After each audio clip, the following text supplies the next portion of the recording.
রাসূল সাল্লাল্লাহু আলাইহি সাল্লাম ইরশাদ ফরমান, উত্তম ইসলামের অন্তর্ভুক্তি হইল যে বিষয়ের কোনো অর্থ নাই ওই সমস্ত বিষয় বর্জন করা। যে বিষয়ে আমার কোনো কাজ নাই সেই বিষয়গুলোকে আমাকে আস্তে আস্তে দূরে ঠেলে দেওয়া। যে বিষয়গুলো আমার ইসলামের জন্য, আমার জন্য, দুনিয়ার জন্য, আখিরাতের জন্য কল্যাণকর ওই সমস্ত জিনিসগুলো ধরা।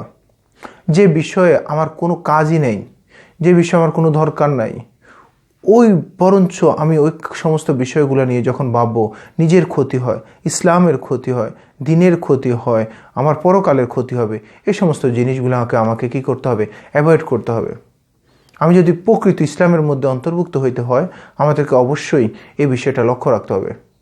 আমরা দেখা যায় কি, কোনো একটা চায়ের দোকানে বসছি, যে বিষয়গুলো দরকার নাই, অমুকের মেয়ে চলে গেছে, অমুকের সন্তানটা আরেকটা বিয়ে করছে, অমুকে একেবারে খাইতে পারতেছে না, অমুকে এই জিনিসটা করতেছে, গিবত শেখায়েত থেকে শুরু করে যা যা করা দরকার, কোনো দরকার না থাকলে সে আজাইরেও কথা বলে, কেউ না থাকলে দেখা যায় ফিলারকে ধরে ধরেও কথা বলে।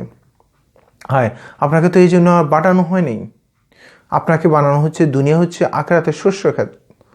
আপনি আখিরাতের জন্য আপনি রুজি কামাই করবেন, কিন্তু না আপনি বসে বসে যে জিনিসগুলো দরকার নাই, যে জিনিসগুলো বেদরকারি, যে জিনিসগুলোর কোনো অর্থই হয় না, যে জিনিসগুলো আপনাকে আরও গুমরাহি করে দিচ্ছে, সে সমস্ত জিনিসগুলো নিয়ে আপনি বসে আছেন, পড়ে আছেন।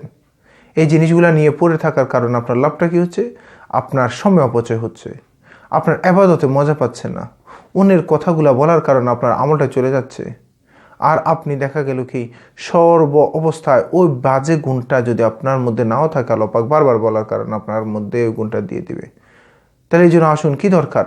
যে জিনিসগুলো আমার অর্থই হয় না, আমার কোনো দুইটা পয়সার মূল্যই থাকবে না, এই জিনিসগুলো আমরা একেবারে ছেড়ে দিই। যে জিনিসগুলোতে অনেক সময় আমরা অনেক ধরনের কাজকর্ম করে ফেলি যেটা আমার কোনো লাভই হচ্ছে না। কী কারণ করতেছি? আরে আগে থেকে করে আসতেছি, এই জন্য না করলে কিভাবে হয়, এই ধরনের অনেকগুলো কাজ আমরা করে ফেলি। যে জিনিসটা আপনাকে একটা পয়সার মূল্য দিচ্ছে না, এগুলো কেন আগে করছি, এখনও করতে হবে, এটা বলেন। আমার আগে মজা পাইলাম, এখনও এই কাজটা করে মজা পাচ্ছি না। আমার তো এই জন্য সৃষ্টি করা হয় নাই।